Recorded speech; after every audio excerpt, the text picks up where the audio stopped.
রায়গঞ্জে উপনির্বাচনে জয়ের দিন উত্তর দিনাজপুরের ইসলামপুরে খুন হন তৃণমূল নেতা বাপি রায়। তারপর 3 সপ্তাহ পার হয়ে গেলেও এখনো অধরা দুষ্কৃতীরা। পুলিশের নিষ্ক্রিয়তার অভিযোগ তুলে সিবিআই তদন্তের দাবি নিয়ে ভাবনা চিন্তা করছে পরিবার। 13 জুলাই ইসলামপুরের শ্রীকৃষ্ণপুর এলাকায় একটি ধাবায় ঢুকে তৃণমূল নেতা বাপি রায়কে গুলি করে খুন করে 3 দুষ্কৃতী।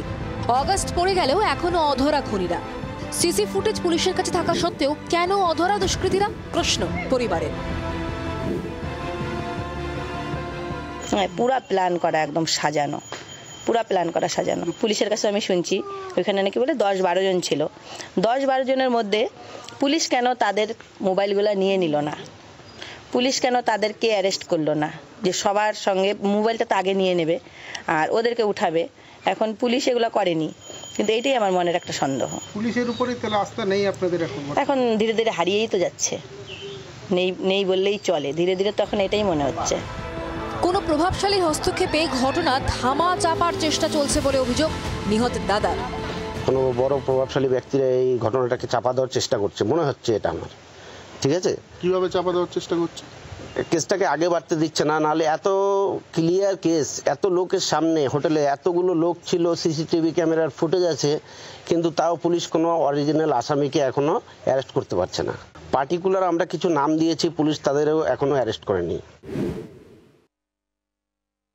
7 দিনের মধ্যে যদি পুলিশ কোনো সঠিক সিদ্ধান্তে না পৌঁছতে পারে, আগামী 10 তারিখের মধ্যে আমরা বৃহত্তর আন্দোলনের মধ্যে নামবো।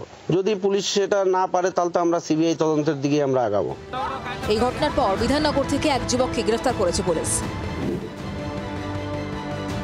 হ্যাঁ, আমরা সিবিআই তদন্তই চাই। আমি চাই, আমি ভাইয়ের বড় দিদি, আমার ইচ্ছা তাই।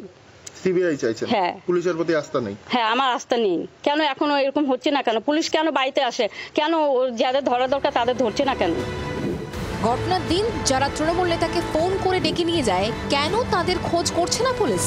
কেন সেখানে থাকা ব্যক্তিদের ফোন বাজেয়াপ্ত করা হলো না? কেন এখনো পর্যন্ত শুধুমাত্র একজন গ্রেফতার? এরকমই একাধিক প্রশ্ন নিয়ে সিবিআই তদন্তের জন্য আদালতে দ্বারস্থ হওয়ার পরিকল্পনা করছে মৃতের পরিবার। উত্তর দিনাজপুর থেকে ভবানন্দ সিংহের রিপোর্ট, জি 24 ঘন্টা। বাংলার আওয়াজ, বাঙালির আবেগ, জি 24 ঘন্টা।